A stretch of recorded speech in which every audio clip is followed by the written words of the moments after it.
Es hora de Café y Palabras, conociendo más de la política, la economía y la sociedad de Costa Rica y el mundo, con el politólogo Claudio Alpizar Otoya. Escuche Café y Palabras de lunes a viernes, porque la política sí importa.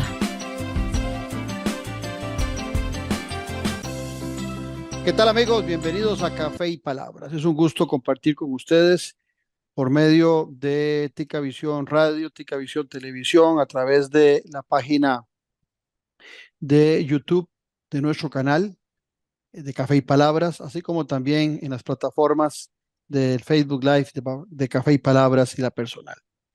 El día de hoy vamos a compartir con el historiador Raúl Arias Sánchez, uno de los investigadores más ilustres de la historia de nuestro país, con quien vamos a hablar precisamente del día de hoy, del significado del día de hoy. Con don Raúl Arias Sánchez vamos a interpretar qué es el 11 de abril y por qué la importancia del pasado y la importancia del presente. Pero antes de hablar con don Raúl, así pienso. Así pienso, con Claudio Alpizar. Aquellos que no estudian, que no analizan lo que ha pasado y transcurrido en su historia, están condenados a cometer los mismos errores o a obviar las grandes gestas que una nación ha hecho para lograr su independencia, para lograr su desarrollo. Soy de los que cree que las fechas patrias deben celebrarse el propio día de su celebración. Creo que más que pensar solamente en el descanso merecido de los trabajadores en un día festivo, también es importante que las fechas patrias se mantengan en el día que corresponde, porque lo que se trata de resaltar, escuelas, colegios, en nuestros hogares, en nuestros trabajos, es exactamente la importancia de determinado evento histórico.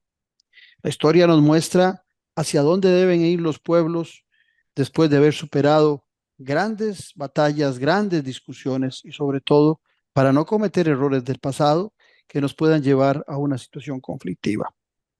La historia, quienes la desconocen, desconocen también el camino del futuro para su nación. Estamos en Café y Palabras, porque la política sí importa. En breve volvemos con Café y Palabras, con Claudio Alpizar. Disfruta de la aventura en familia con tu nuevo MG RX8, el SUV más grande para 7 pasajeros. En la ciudad, la playa o la montaña, Costa Rica es para disfrutarla con el más grande, con el MG RX8, con tracción 4x4, 6 modos para manejo, un gran espacio interior y la tecnología de vanguardia para disfrutar en familia del confort en cualquier terreno. Descubrí el nuevo MG RX8 desde $698 al mes en nuestras sucursales de La Uruca, Curridabat, Multiplaza Escazú o en www.mg.cr. Aplican restricciones. ¿Quieres publicar un libro? Somos expertos en acompañar escritores. Libros impresos y digitales en Amazon.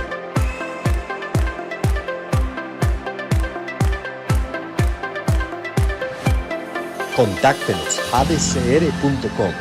Editorial Jade. Publicamos para el mundo. Ya a la venta, el nuevo libro del politólogo Claudio Alpizar Otoya. Gobernabilidad y gobernanza, fuentes del desarrollo democrático de la nación. Un libro para comprender la diferencia de dos conceptos claves, que son dos caras de una misma moneda. Gobernabilidad y gobernanza, fuentes del desarrollo democrático de la nación. A la venta en las librerías de la Universidad de Costa Rica y en librerías internacional. También lo puede buscar y adquirir en Amazon. ¿Qué tal, amigos y amigas? Espero se encuentren muy bien. Quiero invitarlos para que nos acompañen todos los domingos a ser las 8 de la noche aquí en Ticavisión en Noches sin Tregua. Estamos en nuestra temporada número 13. 13 años de hablar de política con P mayúscula y de tenerlo a usted informado para que esté al tanto de lo que pasa en Costa Rica y en el mundo. Recuerde, domingos, 8 de la noche, aquí en Ticavisión y también en el canal de YouTube de Noches sin Tregua. Un abrazo.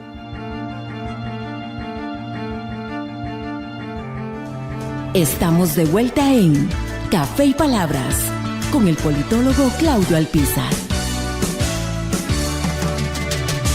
Continuamos, gracias por estar en nuestra sintonía en Café y Palabras, donde la política sí importa. El día de hoy, como les prometimos, con don Raúl Arias Sánchez, historiador, ilustre historiador de nuestro país, investigador asiduo, con quien vamos a hablar de este día, del día de hoy, del 11 de abril.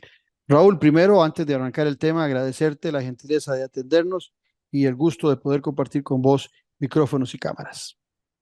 Bueno, Claudio, con mucho gusto, te agradezco muchísimo la invitación porque nos da oportunidad de cumplir con un objetivo que tengo desde hace muchos años y es justamente lo que decías ahora en las palabras previas al programa, y es que el pueblo que no recuerda su historia en realidad está condenado a no solo a repetir errores pasados, sino a vivir un eterno presente sin saber quién es, de dónde viene ni hacia dónde va. Ese es el gran problema que en mi opinión, como investigador, tenemos los costarricenses, de no saber realmente quiénes somos y por tanto tampoco sabemos de dónde venimos como pueblo, nuestra identidad cultural, política y económica, pues también esos son temas prácticamente desconocidos para la población, de manera que la historia es todo el conjunto de hechos, coyunturas y contextos, como lo vemos los historiadores, que conforman pues todo el devenir de un pueblo. En este caso, el día de hoy pues nos aprestamos a conmemorar un evento que es una batalla, o sea, un hecho realmente dentro de un contexto más amplio que se llamó la campaña nacional, o sea, la guerra patria de 1856-57, que tuvo un total de 11 batallas. 11 batallas, 3 en suelo costarricense y el resto en suelo nicaragüense. Realmente la campaña nacional y esas 11 batallas deberían, en mi opinión, estar conmemoradas en un mismo día. Es decir, el 11 de abril se le ha designado como el día de la batalla de Rivas. Sin embargo, Rivas fue solo una batalla dentro de un contexto de 11 batallas que Costa Rica peleó y ganó a un poder muy fuerte, un representante de una ideología nefasta como era el Destino Manifiesto, que dominaba en ese momento la política y la sociedad de los Estados Unidos de América, que aspiraban a ser una potencia emergente, y el sueño de los norteamericanos de mediados del siglo XIX era justamente consolidar un poderío global, o sea, una geopolítica que les llevara a ser el hegemón del mundo y poder dominar pues las políticas exteriores que tenían impuestos por Inglaterra desde el siglo XVII, XVIII, y Francia desde los tiempos napoleónicos, que amenazaba realmente con tomar porciones del continente americano, concretamente Centroamérica. De manera que el Caribe era pues la tierra donde estaban las colonias. Todavía Cuba era una colonia española, lo mismo que Puerto Rico, y una infinidad de islitas como Saint-Pierre y Haití y otras demás que pertenecían al ámbito francés. Así que Inglaterra tenía Jamaica, tenía otras pequeñas islas, así que el escenario del Caribe era peligroso porque en esa época, exactamente en 1855, los Estados Unidos se planteó la posibilidad de construir un canal interoceánico en Centroamérica. Eso era la primera fase de un plan para dominar todo el Caribe y Centroamérica y poder convertirlo en un estado de la Confederación de Estados Sureños Esclavistas que dominaban la política norteamericana, y de esa manera pues consolidar para años siguientes el proceso electoral que ellos venían ganando de los tiempos de Washington, pero que ya para 1855 era muy peligroso porque existía un segundo partido, el republicano. Los esclavistas eran demócratas y el republicano, con Abraham Lincoln como candidato, amenazaba con las elecciones de 1860 a ganarlas. Por tanto, los esclavistas en el poder, Francis Pierce, el presidente, lo que pensaba era pues dominar cuanto antes Centroamérica y el Caribe, construir el canal interoceánico, y con eso se garantizaban el predominio del poder sureño en los años siguientes, posiblemente hasta el cambio del siglo, y poder consolidar el poder geopolítico, repito, de los Estados Unidos. Ese fue el contexto que privó para que William Walker y su grupo de mercenarios llegaran a Centroamérica, concretamente a Nicaragua, que era el país más vulnerable. Y tenemos que decir, Claudio, que todo este preámbulo, el motivo que justificó la guerra que Costa Rica le declaró, no a Nicaragua, sino al poder filibustero, estuvo centrado en que en 1849 los Estados Unidos firmaron un tratado de construir el canal interoceánico con Nicaragua. Es decir, los leoneses nicas firmaron un tratado con los Estados Unidos y se comprometían a prestar su territorio y territorio de Costa Rica, o sea, concretamente todo el Guanacaste y las llanuras del norte, todo lo que es San Carlos, Arapiquí, para que Estados Unidos pudiera disponer de 45 kilómetros al sur del río San Juan y poder construir la infraestructura canalera, y 45 kilómetros al norte en lo que era el Istmo de Rivas, el lago de Nicaragua y toda la mosquitia nicaragüense. Eso fue lo que le preocupó al presidente Mora, porque los norteamericanos se tomaron en serio el no convocar a Costa Rica en ese tratado, sino negociarlo solo con Nicaragua. Y eso pues lo que llevó a Mora a ponerse las pilas, como decimos nosotros, y a evaluar la capacidad militar que Costa Rica tenía, que era muy pobre, porque la independencia, en realidad de la batalla de Ochomogo en 1823, nunca habíamos tenido un hecho de armas, y menos externo, nunca habíamos tenido una guerra con un país extranjero, de manera que nuestra capacidad militar era muy pobre, muy limitada, y hacia 1850, Mora, que ya gobernaba, pues comienza a evaluar la capacidad del ejército y se da cuenta por un informe que le presentan los generales Cañas y Mora, el hermano del presidente, pues que el ejército de Costa Rica estaba en muy malas condiciones.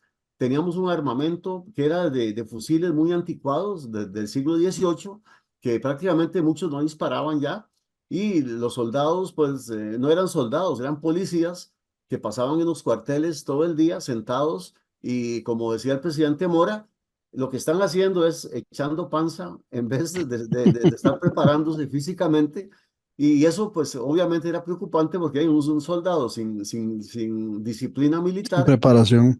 Ese es un gran problema para un país que se... Antes de que continúes, Raúl, en este interesantísimo esbozo que estás haciendo de lo que aconteció, me surge una pregunta. Curiosamente, 11 de abril celebramos una batalla que fue la batalla triunfadora y final, pero curiosamente el número 11 es muy representativo porque también fueron 11 batallas en Centroamérica. Y no fue la más importante de todas. Sí, Es algo pero muy importante, claro. ok, entonces antes de que nos aclares cuál fue la más importante de todas, Ujú. la pregunta viene por acá. ¿Por qué si los intereses norteamericanos con el presidente Pierce eran de apropiarse de Centroamérica, de hacer un canal? ¿Por qué en esta explicación que nos daban solo aparece Nicaragua y aparece Costa Rica? Nada más, ¿qué pasaba con el resto de Centroamérica? ¿Qué pasaba con Guatemala, con Honduras, con El Salvador? ¿No les afectaba? ¿Ya habían sido conquistados o estaban de acuerdo con lo que estaba aconteciendo? Más o menos.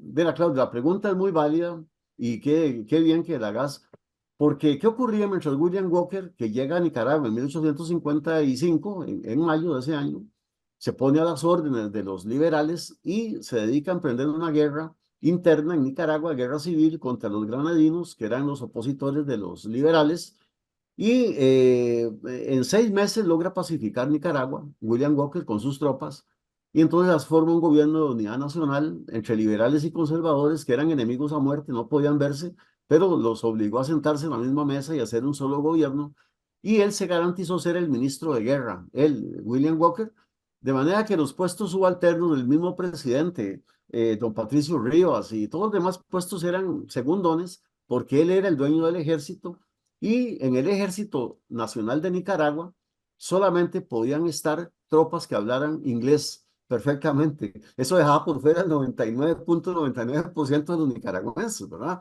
De manera que todo el ejército de Nicaragua, reformulado por William Walker ya en febrero de 1856, era un ejército prácticamente de mercenarios norteamericanos y europeos y algunos latinoamericanos. De manera que era un ejército de 1.500 soldados. Walker pues estimaba que era una buena fuerza, con la expectativa de que ya desde los Estados Unidos le estaban prometiendo la contratación de nuevos reclutas que venían desde el puerto de Nueva York y que ya estaban en camino contratados para ser reclutados, ofreciéndole no solo un sueldo en dólares, sino terrenos en Nicaragua, donde ellos pudieran poner granjas agrícolas o ganaderas, y les prometían una estabilidad en un país pues que prometía mucho desde el punto de vista, si se construía un canal interoceánico, pues obviamente Estados Unidos iba a poder dominar Nicaragua a su antojo. Pero a la pregunta de qué pasaba con Centroamérica, William Walker, cuando domina Nicaragua, se le ocurre, pues tiene la genial idea de crear un proyecto de un tratado comercial. O sea, invita a Centroamérica a ser partícipes de un tratado comercial con los Estados Unidos, de manera Interesante. que todos los productos sobrantes, excedentes de Centroamérica, los compraba los Estados Unidos, según Walker, y entonces con Era- él, era- fue el pionero del TLC. fue el primer TLC que se propuso en Costa Rica, claro, Ujú. en 1855, y en Costa Rica también estaba la propuesta, igual que en los demás países. Claro, a los presidentes centroamericanos les sonó muy bonito porque ellos no comprendían cuál era realmente el contexto de por qué William Walker estaba en Nicaragua. Es decir, a ellos los dominaba la ideología conservadora o la ideología liberal que estaban en guerra en Nicaragua y que William Walker logró pacificar, de manera que para los presidentes de Centroamérica, escuchar una propuesta comercial que les permitiera mejorar la economía muy, Claro. muy pobre de Centroamérica, pues era una gran cosa, y decidieron pues quedarse neutrales a esperar qué ocurría. Pero Costa Rica era diferente. Costa Rica no era un país pobre. Costa Rica era el país más rico de Centroamérica porque éramos socios comerciales de Inglaterra. O sea, exportábamos 9 Café. millones de libras esterlinas de café a Inglaterra desde 1840.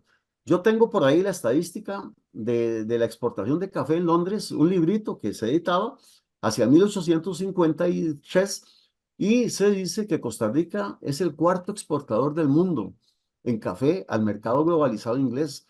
O sea, Interesante. en América Latina, solamente Brasil superaba a Costa Rica en la exportación cafetalera, de manera que ni siquiera Colombia, que estaba empezando a dar los primeros pasos de exportación, Inglaterra no le había dado el chance para meterse al mercado globalizado. Así que Costa Rica tuvo esa gran ventaja, y no estábamos en iguales condiciones que Nicaragua o los demás países. Teníamos un país que estaba haciendo con un mercado global una gran economía capitalista, agroexportadora, con un mercado muy bueno, y estábamos ya acumulando una gran riqueza a través del PIB que se estaba dando en Costa Rica. Por tanto, ya en ese momento, en 1855, 56, Costa Rica tenía un gran potencial económico, tanto así que el presidente Mora se dio el lujo de desechar todos los armamentos viejos, de contratar instructores alemanes, o sea, prusianos, que era el mejor ejército del mundo. Los prusianos que estaban en Costa Rica, que se habían venido huyendo de Alemania por la situación que existía allá, entonces aceptaron integrarse al ejército como instructores militares, y entonces en vuelta de 3 años más o menos, el ejército de Costa Rica estuvo en capacidad de tener más o menos 4.000 soldados bien formados. Te detengo ahí, qué interesante, porque vamos a ver, don Juanito Mora y su gente tenían que tener un alto conocimiento de todo lo que se estaba tramando en Nicaragua y en Centroamérica. En el tiempo no existía internet, por supuesto, y las comunicaciones eran mucho más lentas, pero tenían que tener algún sistema de espía o de conocimiento de lo que estaba pasando en Nicaragua, porque nos estás diciendo que conformar un buen ejército le llevó 3 años. Ujú. Asumo que esos 3 años eran previo al enfrentamiento que hubo, por ejemplo, el 11 de abril de 1856. Bueno, recordar, Claudio, que la primera batalla fue la de Santa Rosa, el 20 de Ujú. marzo. Ya el ejército de Walker, ya había invadido Costa Rica con la finalidad de tomar el Guanacaste y anexarlo como territorio nicaragüense, y luego pues de poder estratégico a Estados Unidos. Y con eso se empezaba a construir ya el canal interoceánico. Era lo que Walker esperaba. Pero la primera batalla fue la de Santa Rosa. Sin embargo, lo que me estás preguntando es interesante porque el presidente Mora tenía un embajador en Washington, don Luis Molina Bedoya, que era extraordinario, era un gran embajador y mantenía a través de correo diplomático expreso que venía un barco de la Pacific Mail, así se llamaba la empresa de transporte de correspondencia, que era de Cornelius Vanderbilt, el gran magnate del acero. Esa empresa tocaba puertos en Nicaragua, por ejemplo, tocaba puertos en Honduras, en Trujillo y en Greytown, que era desembocadura del río San Juan, lo que llaman San Juan del Norte, en Nicaragua. Ujú. De manera que de ahí salía una lancha cada 15 días con la correspondencia, con mercaderías, con todo, a través del San Juan, luego el Sarapiquí, tomaban vara blanca al camino, llegaban al Valle Central, y entonces, más o menos, la valija diplomática podía tardar más o menos un mes en llegar a Costa Rica. Pero bueno, pero Mora no solo se valía de su embajador, que lo tenía al tanto de qué era lo que estaba pasando con el famoso contrato que había firmado Estados Unidos en 1849, a través de George Squire, que era el embajador en Nicaragua. No solo eso, sino que Mora tenía espías nicaragüenses que lo mantenían al tanto de todo lo que estaba ocurriendo en Nicaragua. Interesante. Entonces, Mora estaba totalmente al tanto de lo que Walker hacía, que eran los pasos que estaba dando. De manera que los espías nicaragüenses mantenían a Mora al tanto también, y eso es muy importante porque todos sabemos que una inteligencia militar ante una amenaza de guerra es lo que hace que el ganar una guerra depende de la estrategia y de la inteligencia militar, el espionaje que se utilice. Y Mora tuvo muy buenos asesores en ese sentido, sobre todo el barón von Bülow, que era alemán, que era prusiano, en fin, y la gente que tenía a su lado, pues su mismo hermano, el general Mora, pues había estudiado en Guatemala la carrera de milicia, y entonces tenía muy claro lo que el espionaje militar podría hacer, mientras que Walker no tenía, sí tenía, al final ya en guerra tuvo espías en Costa Rica, eso es muy importante decirlo. William Walker tuvo espías en el Valle Central, o sea, los enemigos declarados de Mora, que era la familia Montealegre, los tres hermanos Montealegre, José María, Mariano y Francisco, que bueno, ellos se fueron muy niños a estudiar a Inglaterra, el papá los mandó y se quedaron allá y regresaron muchos años después cuando ya eran adultos. De manera que esa gente, pues don Carlos Meléndez decía que hablaban mejor el inglés que el español cuando regresaron. Así que también, pues no solo trajeron el idioma, sino que al haberse formado como personas, como hombres en Inglaterra, pues ¿qué patriotismo podían sentir por Costa Rica? Si venían de un proceso educativo del país más colonialista del mundo. De manera que cuando ellos llegan, les hace gracia y están de acuerdo con la propuesta del TLC que les proponía William Walker. Así que los Montealegre defendían la idea de que a Walker había que invitarlo a San José y discutir los términos del TLC, que era lo que proponía el libre comercio que Walker proponía a Centroamérica. De manera que Mora lo rechazó desde el principio, atenido a los informes del embajador, y Mora les dijo a los Montealegre, no cabe eso. De manera que Mora tuvo que atenerse a los espías nicaragüenses, que sí lo mantenían al tanto, y del embajador Molina, de manera que Walker sí tuvo correos traidores de Costa Rica, que fue la familia Montealegre, y al final, recordemos, son los que le dieron el golpe de Estado al fin y al cabo y lo fusilan en Punta Arenas. Pero en el tiempo de la guerra, pues esas cosas se dieron, y realmente lo importante de todo esto, Claudio, es que la guerra fue inevitable. Entonces, cuando el presidente Mora decide hacer sus famosas proclamas al país en febrero del 56, estaba atenido en primer lugar a un ejército que ya los prusianos le habían dicho que estaba capacitado para meterse con cualquier ejército, ¿verdad? O sea, estaba al mismo nivel de cualquier ejército del mundo, Bueno, ¿verdad? Y el presidente Mora inspeccionó los informes de los asesores y realmente sobre esa base, el presidente Mora y su Estado Mayor nombraron 4.000 soldados, ¿no? De un total de 10.000 jóvenes entre los 15 y los 40 años.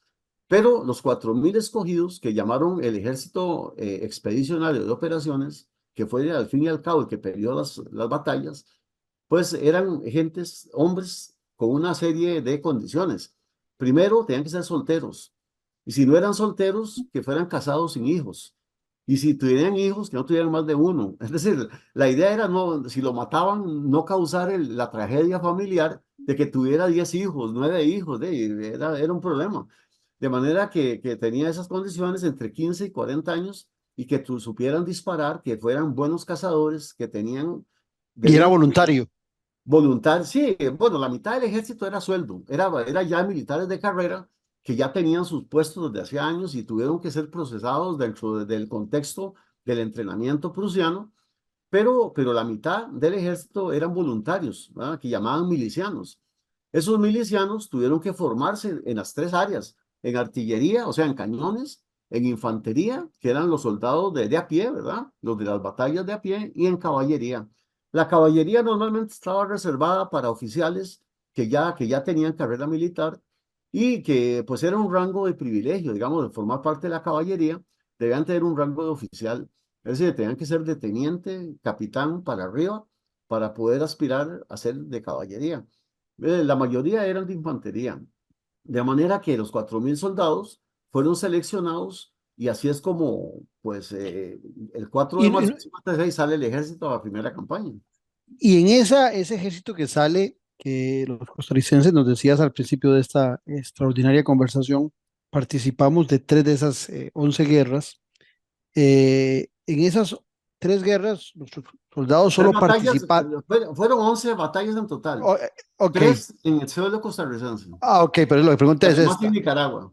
Ok, nuestros soldados pelearon únicamente en las batallas. Yo dije guerra, sí, sí, es una sola guerra. Sí. Pelearon en las 3 batallas o también fueron parte del apoyo en otras batallas fuera de nuestro territorio. Sí, las dos cosas, porque hay que recordar que Costa Rica inició esa guerra. O sea, los demás países de Centroamérica, a pesar de que el presidente Morales envió un comunicado en febrero del 56, comunicándoles que ya Costa Rica empezaba las operaciones militares contra el filibusterismo en Nicaragua, los presidentes de Honduras, de El Salvador y de Guatemala se hicieron los locos, se hicieron los tontos, no quisieron hacerle caso a Mora porque justamente ellos estaban esperando, ¿verdad? Que algo ocurriera y que realmente la guerra no fuera necesaria.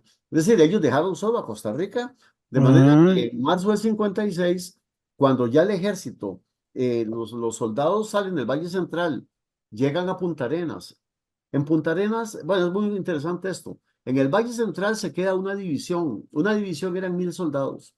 1.000 soldados se quedan en el Valle Central custodiando las fronteras del Valle Central, o sea, la entrada a Barra Blanca, el río Sarapiquí, en fin, ahí se quedaron. allá en Muelle de San Carlos hay una plaquita y hay algo Claro, de bueno, esa fue donde la se segunda, arpa. sí, la segunda ¿Eh? campaña salió por ahí. Me hiciste recordar eso. Claro, pero esos eran los puntos vitales que Mora sabía que eran vulnerables porque los filibusteros podían entrar por ahí. De manera que los otros 3.000 soldados siguen su marcha y en Punta Arenas se queda una división completa de 1.000 soldados en Punta Arenas, pensando en que Walker podía desde San Juan del Sur mandar una expedición por barco, ¿verdad? Y poder atacar Costa Rica desde Punta Arenas. Entonces se quedaron 1.000 soldados. Entonces Mora llega a Liberia con 2.000 hombres, con 2.000 soldados, con 2 cañones y con todo el avituallamiento, ¿verdad? Con con todas las 2 divisiones de infantería, caballería y la artillería eran 2 cañones los que llevaban y esos son los que participan. Esos fueron varios días de cabalgata para llegar a Liberia. Bueno, sí, tuvieron que hacerlo en 2 vías. Recordemos que no había carretera, digamos, la comunicación con Liberia, con Guanacaste eran caminos muy malos, de manera que una parte del ejército, los 2 cañones, las 100 carretas que tuvieron que llevar comida, armamento, sobre todo comida y armamento, más de 100 carretas acompañaron al ejército porque la comida no podía ir refrigerada, de manera que tenía que ir carne salada, ¿verdad? Que era la técnica para que no se pudriera, o comida viva, gallinas, cerdos, ¿verdad? Uno que otro buey, ¿verdad? Entonces iban amarrados a las carretas. Era casi como la salida de Moisés con los judíos de Exactamente, Egipto. como los judíos saliendo de Egipto, ¿verdad? Sí, Mm. más o menos, algo muy parecido. Y claro, los conductores de las carretas no eran soldados, o sea, eran carreteros, ¿verdad? Y don Contratados. Juanito Mora iba a la cabeza de todo el Claro, movimiento. no, el No, presidente Mora no era un presidente de escritorio. no, Vayan se ustedes y yo fue, espero acá.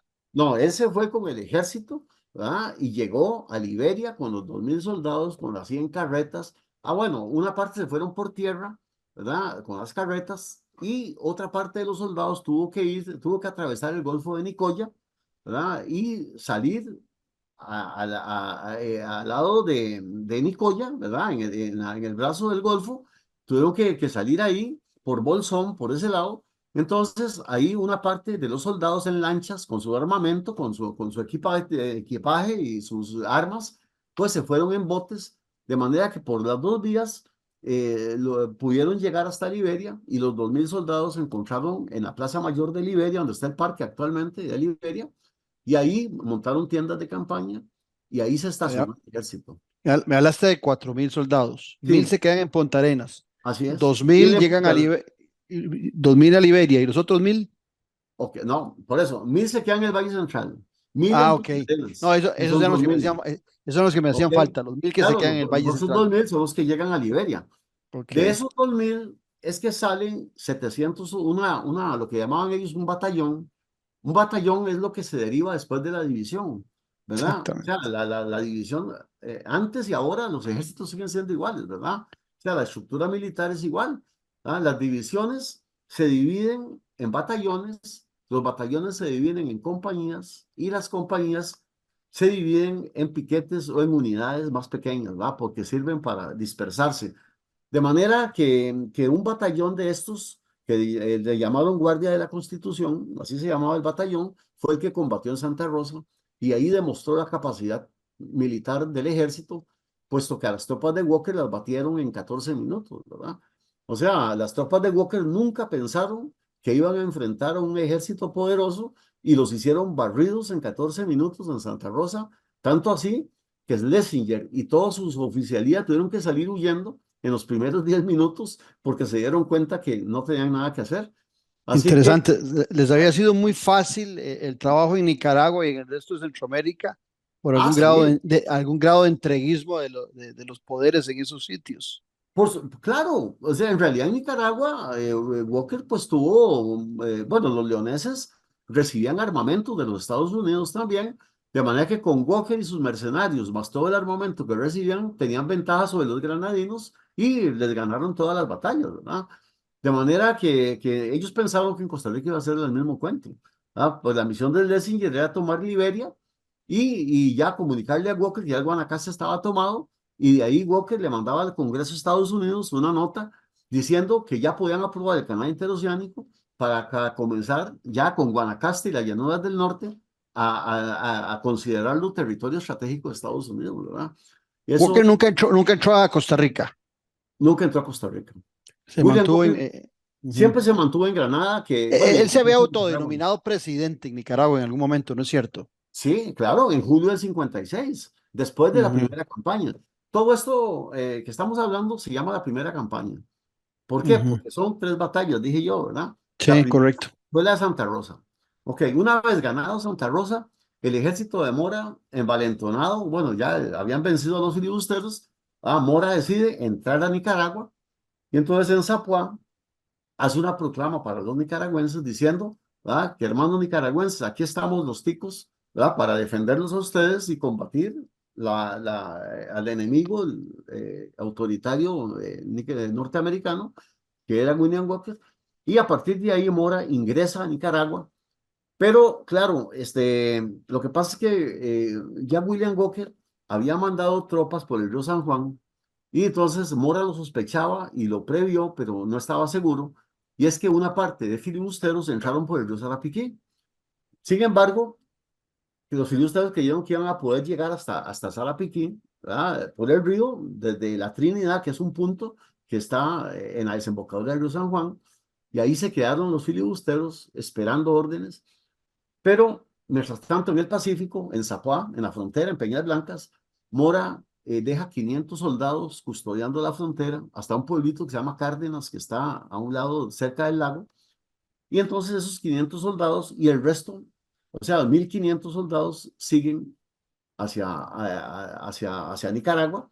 Y entonces, en un lugar llamado Santa Clara, que era una hacienda ganadera, a orillas del lago de Nicaragua, el presidente Mora y el Estado Mayor deciden dividir el ejército y mandan batallones de 300 soldados a un puertito que se llama La Virgen, que está en el lago de Nicaragua, Ujú. La Virgen. Luego otros 300 soldados a San Juan del Sur, porque era un puerto importante, y entonces había que garantizar que iba a estar protegido, ¿verdad?, de las espaldas del ejército de Costa Rica. ¿M? Y los otros 300 hombres se siguieron con el presidente Mora junto con el resto del ejército y entran a Rivas el 8 de abril. Hay que aclarar una cosa. Rivas no iba a ser un punto por donde el ejército iba a pasar. O sea, Mora tenía un plan muy concreto. Seguir adelante desde la frontera hasta Granada y combatir a Walker en Granada en una gran guerra, porque Mora pensaba que los ejércitos centroamericanos ya estaban en Nicaragua. Y no es cierto. O sea, los presidentes no le habían dado la credibilidad que él creía. De manera que Mora, pero el plan de Mora era seguir con su ejército, repito, 1.500 hombres, ir hasta Granada y combatir a Walker en Granada. Ujú. Digamos, si se hubiera hecho eso, realmente la batalla de Rivas no se hubiera producido. En realidad, Mora entra a Rivas porque el alcalde de Rivas lo invita a entrar para ofrecerles, pues, el hospedaje de los ribenses y el agradecimiento al ejército de Costa Rica por luchar del lado de los patriotas nicaragüenses. Entonces Mora acepta y el 8 de abril decide entrar con su ejército a Rivas. Y ahí es donde entra el 8 de abril y William Walker se da cuenta. Desde Granada, sus espías le dicen que Mora está entrando con el ejército a Rivas. Entonces Walker decide armar un ejército de 1.200 soldados y logra llegar, o sea, por a través de las montañas y de los Ahí, caminos. ahí sí no importaba que no hablaran inglés. Los mil No, no, doscientos estos. todos eran filibusters. No, él traía, dice William Walker en un libro que se llama La Guerra en Nicaragua, que yo lo tengo, que él lo escribió, dice que en ese momento él llevaba 800 norteamericanos y europeos, ¿verdad? Y que los liberales le habían dado 200 nicaragüenses que no hablaban inglés, pero que llevaban un comandante cubano llamado Ah, Machado. ¿Por qué cubano? Interesante, ¿verdad? Porque, porque Cuba era una colonia española y había un grupo de patriotas cubanos que llegaron a los Estados Unidos, a los estados del sur, y Jefferson Davis, que era el líder, digamos, de la Confederación Sureña, les dijo que ellos apoyaban la independencia de Cuba. Y entonces organizaron, de hecho, una expedición desde la Florida hasta Cuba para liberar Cuba, solo que los españoles se dieron cuenta y los estaban esperando y pues fue un fracaso total y al líder principal lo fusilaron y bueno, entonces este Machado siempre se quedó en los Estados Unidos, se vino con William Walker, pero la esperanza de Machado era que en algún momento Walker le ayudara a liberar Cuba. Entonces, ya estando en Nicaragua, pues los 200 nicaragüenses van a las órdenes de Machado, como una especie de batallón, y Walker dice que él llevaba 800 soldados, de manera que bueno, esa era la tropa de Walker, bajan desde Granada y llegan, eso fue el mismo 8 de abril, él se da cuenta que ya Walker, que ya Mora está entrando a Rivas, entonces empieza a bajar en la noche de ese mismo día, y ya para el 10, el 10, o sea, 2 días después, ya está llegando a Rivas con su ejército, pero se queda camuflado, se queda entre las montañas, entre los arbustos, y ahí se queda esperando una oportunidad y logran capturar a una serie de gente de Rivas que estaban caminando por ahí y los obligan a decirles cuántas tropas lleva Mora. Entonces ellos les dicen, bueno, el presidente de Mora tiene como 500 soldados o 600 ahí, pero no esperan ningún ataque, o sea, están descansando. Entonces Walker planifica la estrategia de se atacar. envalentona. Claro, y ahí es donde Le dieron mal la cantidad de gentes. le dieron mala cantidad de gente, pero ahí Walker pues pensó que tenía la ventaja y la tenía de entrar en la mañana, vea qué inteligencia. Walker manda a unos espías en la mañana del 11 de abril a las 5 de la mañana y le tocan la puerta a la casona en Rivas donde estaba el presidente Mora y el Estado Mayor, y llega y toca y Mora, salen ellos y le dicen que sí, ¿qué pasa? Entonces los nicas le dicen, bueno, es que acabamos de ver filibusteros que están entrando en las afueras de Rivas, pero por otra dirección. Entonces Mora ordena que un batallón de 600 soldados, de 2.500 que él tiene, 600 salgan a buscar a esos filibusteros, ¿verdad? Y se salen de Rivas. Entonces Walker aprovecha, porque era mentira, ¿verdad? Entra por el otro lado y empieza el ataque a las 7 de la mañana con las tropas del presidente Mora disminuidas, ¿verdad? En ese momento, porque hey, estaban más o menos, Mora, si los 600 están saliendo, ¿verdad? Imagínense, entonces él tenía muy pocas tropas con relación a Walker.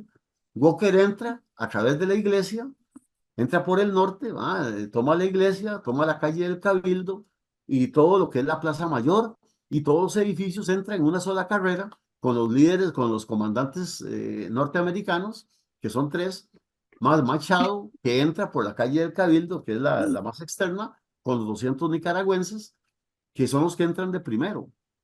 La misión de Machado era distraer a los ticos, entrar disparando por todo lado, y todos los costarricenses que estaban durmiendo, que estaban desayunando, entonces se tiraban a la calle como hormigas, ¿verdad? Y no iban a saber qué hacer, y entonces en medio de la balacera, los norteamericanos iban a entrar por las calles aledañas, y les iba a ser muy fácil en la confusión tomar Rivas, ¿verdad? Y Walker también, bien jugado, porque manda a los nicaragüenses como carne de cañón primero. Claro, de hecho así fue.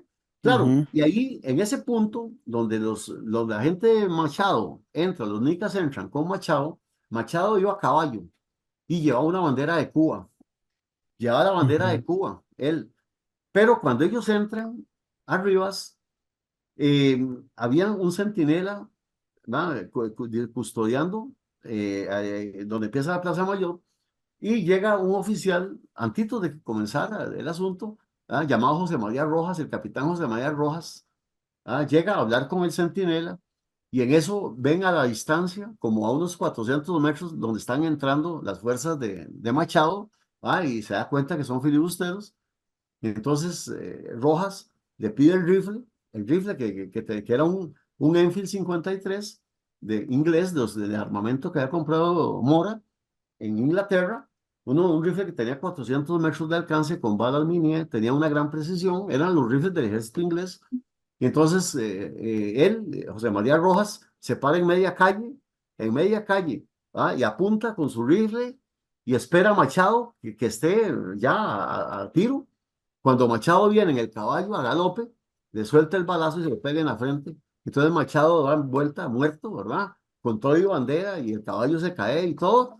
Y ahí dispersa a los nicaragüenses y salen corriendo por todas partes, y se pierde esa Ese es un héroe nacional. Es un héroe, es el primer héroe nacional de la guerra del 56. Repitamos el nombre. Sí, José María Rojas, capitán José María Rojas de San José, mata a José Machado, el comandante filibustero, y entonces eso hace que todos, al escuchar los disparos, el general Caña, todo el Estado Mayor se tira a la calle, y cada comandante de Costa Rica tenía su tropa. Y entonces yo tuve la oportunidad de hacer toda la investigación de campo, o sea, hice historia forense, estuve en Rivas una semana con arqueólogos de la Universidad de Costa Rica, hicimos todo un planteamiento de cómo se desarrolló la batalla ahí mismo en la ciudad, medimos los tiempos de entrada de las tropas, cuánto tiempo tuvo Costa Rica para organizarse. Extraordinario. Claro, y fue algo, y lo que más sobresale es que el ejército de Costa Rica, estando en las casas aledañas y demás, tuvieron solo 1 minuto y medio para poderse, en primer lugar, reunir con sus comandantes. Cada quien sabía quién era su comandante. Hicieron una línea de contención en una calle, que es una calle que divide lo que llamaban, había un hostal, un lugar donde la gente se quedaba a dormir, eso que el dueño se llamaba Francisco Guerra. Entonces era el mesón de Guerra, el mesón de Francisco Guerra. Era un edificio central, pero como era toda una línea de calle, entonces eran varias construcciones que estaban sobre Cruzando la calle estaban todas las demás casas donde los ticos logran hacer una línea de contención y los filibusteros nunca logran traspasar esa línea, ¿verdad? Y entonces ahí es donde se frenan a los filibusteros y se entronca la batalla de Rivas, que repito, Mora nunca pensó que pudiera haber una batalla ahí, ¿verdad? De manera que ahí se desarrolla la batalla y la batalla dura Esa, 12. esa es la que definís vos como la más importante. No, no es la más importante de la guerra, Ah, interesante. estratégicamente hablando. Ujú. ¿Por qué no? Bueno, en primer lugar, porque no se estaba definiendo nada fundamental. O sea, no había nada que estuviera. Claro, William Walker estaba tratando de capturar a Mora y, o sea, si él hubiera ganado, la guerra se hubiera terminado, no hubiera habido guerra porque Mora hubiera muerto y todos los demás comandantes capturados, en fin. Pero desde el punto de vista de planificación estratégica, la batalla de Rivas realmente no tuvo trascendencia porque si la comparamos con la segunda campaña, con la campaña de Castillo Viejo, que se tomó todo el río San Juan en el 57, es decir, ve eso sí, porque se le cortó a Walker todos los suministros de los Estados Unidos y ahí Walker empieza a perder la guerra. Pero en la de Rivas, Walker no perdió la guerra. O sea, simplemente la batalla la ganó Costa Rica. Pero, Esa de 1957, ¿en qué época? ¿En qué mes fue? 1857, sí, en ¿En qué año? 1857. No, en 1800, al año siguiente, en Sí, sí, 1857. pero perdón, ¿en qué mes? Perdón. Ah, eso fue en marzo, fue O en sea, febrero del 57. casi un año En la después. segunda campaña, sí, porque Ujú. la guerra patria son dos campañas, ¿verdad? Esta que la primera que termina con la batalla de Rivas y la segunda que es todo el río San Juan, que empieza en noviembre del 56 y termina en mayo del 57 cuando William Walker se rinde a un barco de guerra norteamericano. Pero estamos en la batalla de Rivas. La batalla se estanca, ninguno de los dos bandos logra avanzar. ¿Por qué? Porque las tropas de Mora están disminuidas. Recordemos que habían tropas que estaban en San Juan del Sur, otras estaban en el puerto de la Virgen, ¿m? Y entonces habían tropas incluso y los que habían salido a inspeccionar. Toda esa gente de inspección, cuando llegan los balazos, los 600 soldados que estaban afuera se devuelven y entran a la batalla directamente, entrando a Rivas, y ahí es donde se da una batalla muy cruda, muy dura, porque se enfrasca una guerra, a una batalla cuerpo a cuerpo. Digamos, los costarricenses empiezan a luchar con bayonetas, con un cuchillo largo que se lo ponen al Sí. rifle, y los oficiales con sable y los filibusteros no tenían bayonetas, no usaban bayonetas, los fusiles, los filibusteros utilizaban unas carabinas llamadas carabinas Mississippi de doble cañón, pero solo tenían revólveres y tenían sables, algunos. De manera que se dio una lucha cuerpo a cuerpo en las calles de Rivas y ahí es donde se da por una suerte de que en los techos, los filibusteros y los ticos, en frente a frente, las calles en Rivas solo tienen 4 metros de ancho. Y todos los edificios de adobes de la época, que todavía quedan muchos, tienen 4 metros de alto, las paredes, de metro y medio Ujú. de grosor. De manera que todos eran edificios coloniales con un patio central. Así que en todos los techos llenos de filibusteros y al otro lado los ticos en los techos que se disparaban de lado a lado.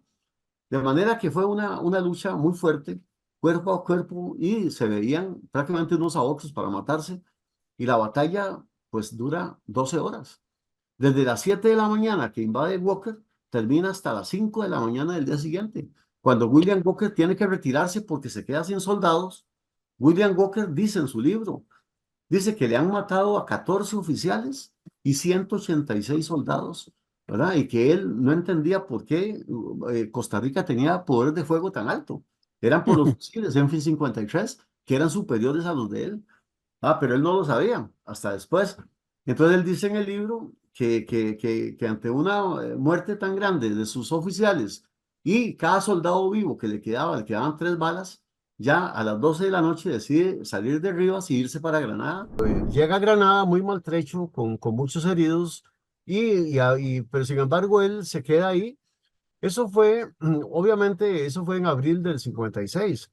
Él se sostiene hasta julio del 56 cuando él decide convocar a elecciones nacionales y él se pone como candidato. De manera que el contrincante era un nicaragüense, don Francisco Rivas, que era justamente el presidente en ese momento de Nicaragua, puesto por Walker.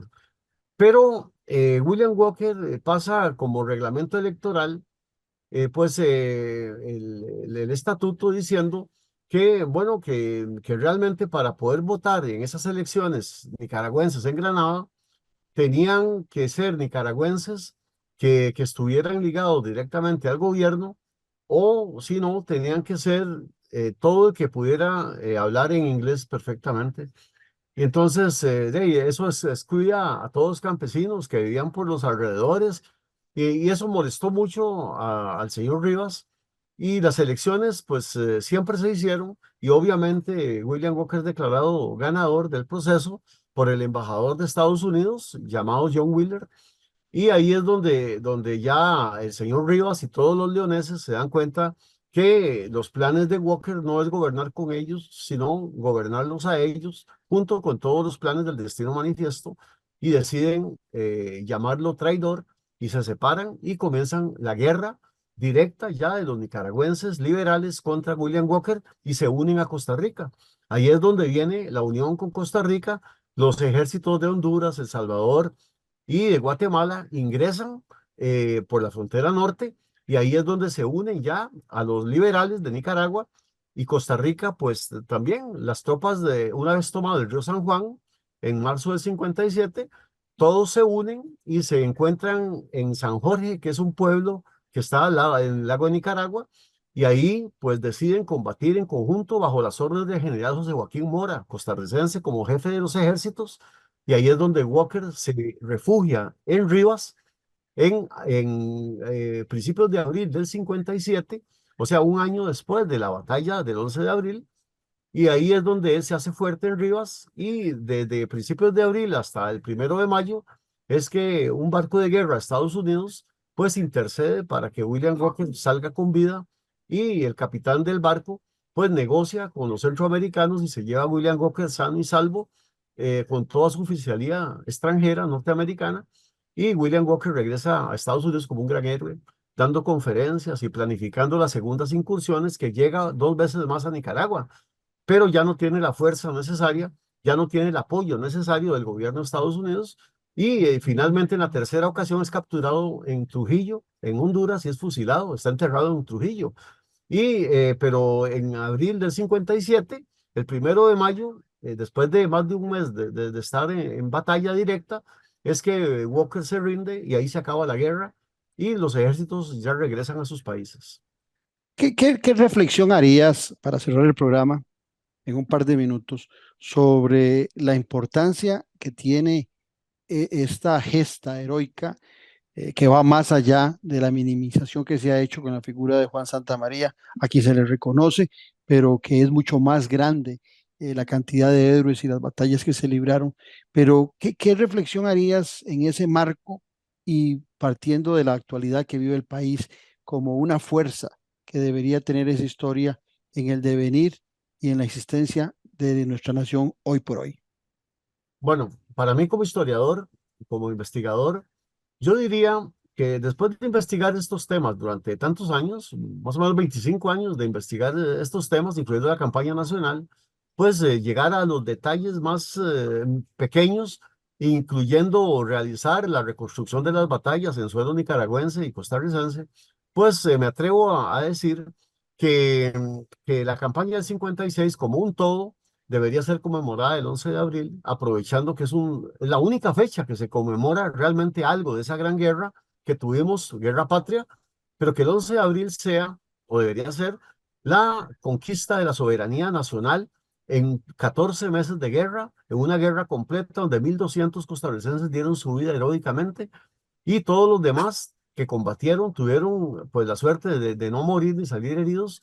Sin embargo, todos esos héroes, 4.000 soldados, merecen estar en el altar de la patria, y no solamente conmemorar una batalla con un solo héroe nacional, sino conocer a todos los héroes y conmemorarlos cada año, porque creo que el país está en deuda con todos esos soldados que están enterrados en Nicaragua y en Costa Rica.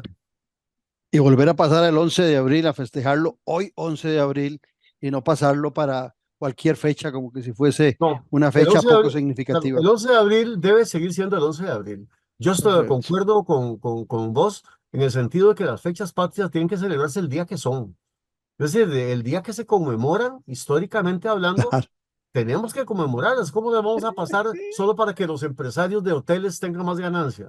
O sea, eso es algo Habla ridículo. mal de nosotros, no, habla mal de Habla nosotros. mal de Yo no, nosotros como yo no pueblo. me imagino a los franceses celebrando en una fecha ajena a la Revolución Sí, Francesa o la, los sí, norteamericanos pasando ¿de su qué sí? independencia. No, Sí, estamos de acuerdo. Esa es una queja que me dio un profesor que yo tuve allá en Europa cuando estudiaba allá y me dijo, yo estuve en Costa Rica y ustedes se conmemoran las fechas históricas en días que no son. Y así pretenden tener una conciencia histórica, decía él, ¿verdad? Y tiene toda la razón. tiene razón. Así que para mí debe ser así. Muchas gracias a Raúl Arias Sánchez por esta cátedra de historia que se hace corta en una hora, pero sin duda también nos ilustra de la verdadera historia de ese 11 de abril que tiene alrededor varias batallas y mucha historia de muchos meses que es muy Así es. significativa para nuestro país. Los espero a ustedes mañana al ser las 10 aquí en Café y Palabras, porque la política sí importa. Esto fue Café y Palabras, porque la política sí importa, con el politólogo Claudio Alpizar Otoya. Escuche Café y Palabras de lunes a viernes, porque la política sí importa.